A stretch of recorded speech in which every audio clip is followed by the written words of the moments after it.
ये एपिसोड भी स्टार्ट होता है बिल्कुल उसी सीन से जहां पर लुओ फेंग ने लुओ यांगचेन से कहा था आज रात की पार्टी एंजॉय करने के बाद घर जाकर अपने किए हुए कारनामों की पनिशमेंट के आने का इंतजार करो। और फिर ये बैंक्वेट स्टार्ट कर दी जाती है जिसमें सभी लोग एक दूसरे के साथ घुल मिल जाते हैं और सभी लुओ फेंग के साथ बात करने के लिए काफी एक्साइटेड भी होते हैं और फेंग भी उन सभी के साथ मिलजुल रहा होता है। यहाँ पर हमें देखने को मिलता है कि फेंग की सारी जनरेशन ही आपस में काफी खुश होती हैं। तभी लुओ फेंग नोटिस करता है कि यूजिन अकेली बैठी हुई है तो वो उसके पास चला जाता है जहां उसके आते ही यूजिन उससे कहती है लुओ यांगचेन ने कोई भी सीरियस क्राइम्स नहीं किए, इसीलिए हम सभी ने ये डिसीजन लिया है कि उसे 3 से 10 साल के लिए माइनिंग प्लेनेट पर काम करने के लिए भेजा जाए। इस पर फेंग भी एग्री करता है और यूजिन से कहता है उसके कैरेक्टर को सुधारना जरूरी है और साथ ही ये बाकी सभी के लिए वार्निंग भी होगी। यूजिन भी फेंग की बात को समझती है और फिर कहती है ओ हाँ, बैंक्वेट के बाद मैं तुम्हें कुछ दिखाऊंगी। अब इसके बाद फिर लुओ फेंग यूजिन के साथ मिलकर ड्रिंक करता है और इसी के साथ बैंक्वेट का सीन कट होता है और हमें दिखाया जाता है डार्क यूनिवर्स को जिसके अंदर एक अननोन कैरेक्टर बड़ी तेजी के साथ जा रहा होता है, वो भी बिना किसी भी स्पेसशिप और एयरक्राफ्ट के। ये इतनी ज्यादा फास्ट स्पीड में बहुत ही इजीली फ्लाई कर रहा था जैसे कि मानो ये आराम से खड़ा हुआ हो। इसकी पावर्स का अंदाजा हमें यहीं से हो जाता है कि ये यूं भी गया तो इमोर्टल बीइंग होगा, पर हमें अभी तक इसके चेहरे को नहीं दिखाया गया। और वो बात करते हुए कहता है तुमने यूनिवर्स में अपनी लोकेशन को स्पेस टेक्निक का इस्तेमाल करते हुए छुपाया हुआ है। अगर मुझे हमारे ट्रेसिस को वर्चुअल यूनिवर्स कंपनी के ढूंढे जाने से अवॉइड नहीं करना होता तो मैं इसे इजीली तोड़ देता, पर अब उन्हें हमें ट्रेस करने में और भी ज्यादा टाइम लगेगा।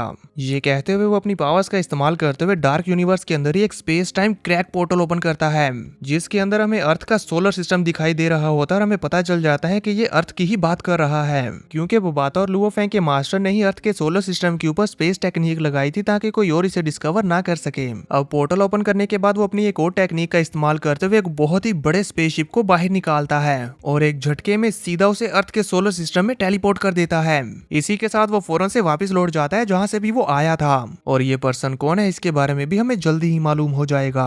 अब सीन कट होता हमें दिखाया जाता है कि लुओ फेंग और यूजिन बैंक्वेट से वापस आ चुके हैं और अपने रूम में हैं। यहाँ अब यूजिन अपने हाथ में कुछ पकड़े हुए लुओ फेंग के पास आती है और उसे दिखाती है जिसे फेंग बड़े ही गौर से देखते हुए हैरान हो जाता है। फेंग उसे यूजिन के हाथों से पकड़ लेता है और बड़े गौर से देखने लगता है कि ये क्या है। तभी यूजिन भी उसके साथ बैठ जाती है और उसे बताने लगती है इसे हमने अर्थ ट्रांसफॉर्मेशन प्रोजेक्ट के दौरान डिस्कवर किया था।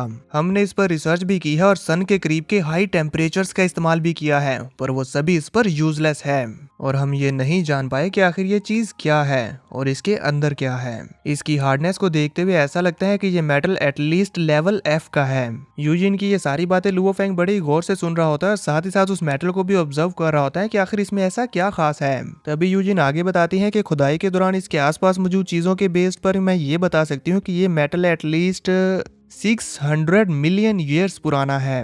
हाउएवर इसके ऊपर कोई भी स्क्रैचेस नहीं है, इवन के जंग का कोई भी निशान नहीं है और इवन इसके ऊपर इतने हजार सालों के इन्वायरमेंट का भी कोई असर नहीं हुआ। फेंग उस मेटल को अच्छे से ऑब्जर्व कर लेने के बाद कहता है ये बहुत लाइट वेट है और इसका टेक्सचर जेड स्टोन की तरह है। वो बाता भी इसे स्कैन करते हुए अपने डेटाबेस में ढूंढने की कोशिश कर रही होती है कि ये क्या चीज है, पर काफी देर की सर्च के बाद भी उसे नहीं पता चलता और वह कहती है ये काफी अजीब है, मुझे इससे रिलेटेड कोई भी इंफॉर्मेशन नहीं मिल रही। फेंग यूजिन से कहता है कि इसके बारे में तो वर्चुअल यूनिवर्स कंपनी के डेटाबेस में भी कोई इन्फॉर्मेशन नहीं है और ना ही गोल्डन हॉर्न बीस्ट की लेगेसी मेमोरी में इससे रिलेटेड कोई भी इन्फॉर्मेशन है, पर यूजिन को इससे कुछ भी समझ नहीं आता और वो कहती है लुओ फेंग आखिर ये चीज है क्या तुम्हें इसके बारे में कुछ भी पता है? तो फेंग नाम अपना सर हिला देता है। इसी के साथ सीन कट हो जाता है, हमें अर्थ के सोलर सिस्टम का सीन दिखाया जाता है जहां अब हम उस इमोर्टल बीइंग के भेजे हुए स्पेसशिप को देख पाते हैं। उस स्पेसशिप का एआई अपने अंदर मौजूद क्रू से कहता है हम यूनिवर्स में अपनी डेस्टिनेटेड लोकेशन पर पहुंच चुके हैं। टीम 13 आप अपने इंस्पेक्शन प्लान को एग्जीक्यूट करना शुरू करें। ये कहते साथ साथ उस एआई ने अपने सारे के सारे स्पेसशिप को इनविजिबल कर दिया था। अब हमें उस स्पेसशिप के अंदर के क्रू को दिखाया जाता है जहां पर एक पर्सन आगे बढ़ते हुए अपने कैप्टन से पूछता है कैप्टन आखिर वो अनडाइंग लेवल पर्सन कौन था जिसने हमें यहाँ पर भेजा? मैं हमारी ऑर्गेनाइजेशन में किसी भी स्पिरिचुअल अनडाइंग लेवल से कभी नहीं मिला। कैप्टन उस पर्सन का मुंह बंद करवाते हुए कहते हैं इवन मैं ये जानने के लिए क्वालिफाइड नहीं हूँ। हमारा अभी का टास्क है अर्थ पर छुपे रहना और लुओ फेंग के बारे में इंफॉर्मेशन इकट्ठा करना। और साथ ही कोऑपरेटिव अपॉर्चुनिटीज भी ढूंढना। जब मास्टर अपने ग्रैंड प्लान को एग्जीक्यूट करेंगे तो तब हम उसे किल कर सकें। इसी के साथ हमें देखने को मिलता है कि इनकी टेक्नोलॉजी इतनी ज्यादा एडवांस होती है कि ये इजीली अर्थ के एनिमी अलर्ट सिस्टम के अंदर से होते हुए गुजर जाते हैं और किसी को इस बारे में भनक भी नहीं लगती, सिवाय मिस्टर वू के। और उन्हें भी ऐसा शो हो रहा था जैसे कि ये कोई छोटा सा ग्लिच हो, इसीलिए वो इस पर कुछ खास ध्यान नहीं देते। इधर हमें लुओ फेंग को दिखाया जाता है जो अभी भी यूजिन के दिए हुए मेटल के टुकड़े की मिस्ट्री को सुलझाने में लगा होता है।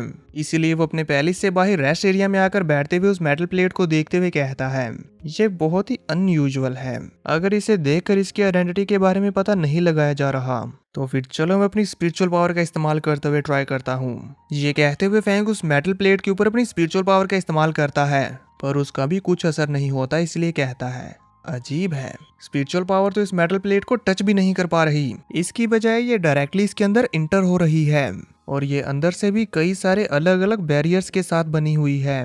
गैस कर पाना मुश्किल है कि ये क्या है, मुझे ये देखना पड़ेगा कि आखिर ये है क्या। ये कहते हुए फेंग अपने मास्टर के स्पिरिचुअल सील ट्रेजर का इस्तेमाल करते हुए उस मेटल प्लेट के अंदर मौजूद बैरियर्स को वन बाय वन तोड़ने लगता है। और इसमें फेंग की इतनी ज्यादा स्पिरिचुअल एनर्जी इस्तेमाल हो रही होती है कि उसके पसीने छूट रहे थे। तभी एक बैरियर को तोड़ते साथ ही वो अपनी पास्ट मेमोरीज में पहुंच जाता है।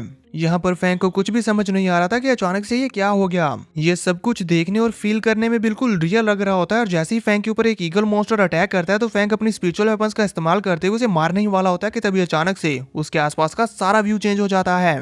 और फिर ऐसे ही वो अपनी अलग अलग पास्ट मेमोरीज के जाल में फंस जाता है, जहाँ उसे उसके सारे के सारे लाइफ एंड डेथ मोमेंट्स दिखाए जा रहे होते हैं, जिनमें वो अपनी जान गंवाते गंवाते बचा था। और अब फिर वो किसी न किसी तरह स्ट्रगल करते हुए जैसे इस इल्यूजन को तोड़कर बाहर आता है तो उसे वहां पर नजर आते हैं एक अलग ही तरह के इंस्क्रिप्शंस। और उन सभी इंस्क्रिप्शंस को देख लेने के बाद लुओ फेंग रियल वर्ल्ड में वापस आ जाता है और उसकी सांस फूली होती है और हर तरफ से पसीने छूट रहे थे। फेंग अब खुद को संभाल रहा होता है और साथ ही साथ बोबाता से पूछता है, क्या तुम इस राइटिंग को पहचानती हो?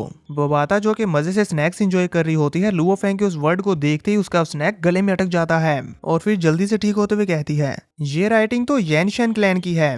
फेंग पूछता है, येनशेन क्लैन? तो इस पर बोबाता उसे डिटेल में समझाने के लिए फेंग के सामने आ जाती है और एक स्क्रीन ओपन करते हुए येनशेन क्लैन के लोगों को दिखाते हुए उसे बताती है, ये येनशेन क्लैन एक मिस्टीरियस और स्ट्रॉन्ग क्लैन है। इस क्लैन के लोग रेयरली ही आउटसाइड वर्ल्ड से इंटरेक्ट करते हैं।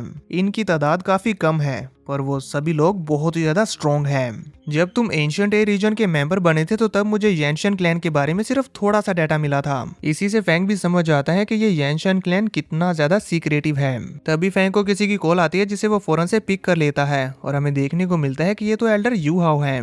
वो वहां पर रिवीयर होते ही लुओ फेंग से कहते हैं, मिस्टर इनवोए, इंसेक्ट क्लैन की डेड बॉडीज और आउटर रीजन की बैटलफील्ड का सारा कचरा यूनिवर्स के थ्रू प्रोसेस्ड करके डायरेक्टली ट्रैश डोमेन में डिलीवर कर दिया जाता है, जहां बहुत से लोग इन्हें तरतीब देते हैं और बेच देते हैं। अगर आप इससे रिलेटेड कुछ भी करना चाहते हैं तो आप डायरेक्टली मेरे एक फ्रेंड को कॉन्टेक्ट कर सकते हैं। मैं आपको उसका virtual universe network number send कर देता हूँ। ये कहते हुए वो उसका नंबर फेंग को सेंड कर देते हैं और बताते हैं वो one of the 9 trash domains में से एक वू लॉन्ग डोमेन में चार्ज पर है। ये सारी इन्फॉर्मेशन ले लेने के बाद लुओ फेंग उनसे कहता है, ओके थैंक यू। इसी के साथ एल्डर यू हाउ वहां से चले जाते हैं। अब लुओ फेंग उस मेटल के टुकड़े को देखते हुए कहता है, येनशेन क्लैन के बारे में फ्यूचर में कोई भी डेवलपमेंट्स नजर नहीं आ रही। बेहतर यही होगा कि मैं जाकर इंसेक्ट क्लैन की डेड बॉडीज को बाय करूं ताकि एलिना जल्दी से इंसेक्ट क्लैन आर्मी खड़ी कर सके। ये कहते हुए फेंग उस मेटल के टुकड़े को अपने पास रख लेता है और वहां से अपने पैलेस की तरफ चला जाता है। इसी के साथ सीन कट होता है। में वर्चुअल यूनिवर्स में एक पर्सन को दिखाया जाता है जिसके साथ कई सारे लोग होते हैं। उनमें से एक उस पर्सन के साथ जाते हुए कहता है, क्या आपको वाकई लुओ फेंग से डायरेक्टली मिलने की जरूरत है? आप मुझे उसके साथ मिलने के लिए भेज दें, वो बस एक बच्चा ही तो है। इस पर वो पर्सन जो कि इन्हें लीड कर रहा है वो कहता है, तुम उसके बारे में कुछ नहीं जानते। तुम्हें पता है उसके मास्टर किंग जेनियान है। उसका करंट असिस्टेंट किंग जेनियान का टॉप डिसाइबल है। जहां तक मैं जानता हूं तो उसकी एबिलिटी मार्शल अनडाइंग लेवल पर पहुंच चुकी है। ये कहते हुए वो पर्सन लुओ फेंग के साथ मिलने के लिए निकल पड़ता है और हमें यहाँ पर इसका भी फेस नहीं दिखाया जाता कि आखिर ये कौन है। पर एल्डर यू हाउ ने हमें पहले इसका चेहरा दिखाते हुए इससे इंट्रोड्यूस करवा दिया है और हम ये भी जानते हैं कि ये वू लॉन्ग डोमेन का पर्सन इंचार्ज है। तो देखेंगे नेक्स्ट एपिसोड में कि इस पर्सन का लुओ फेंग के साथ क्या लेना देना है।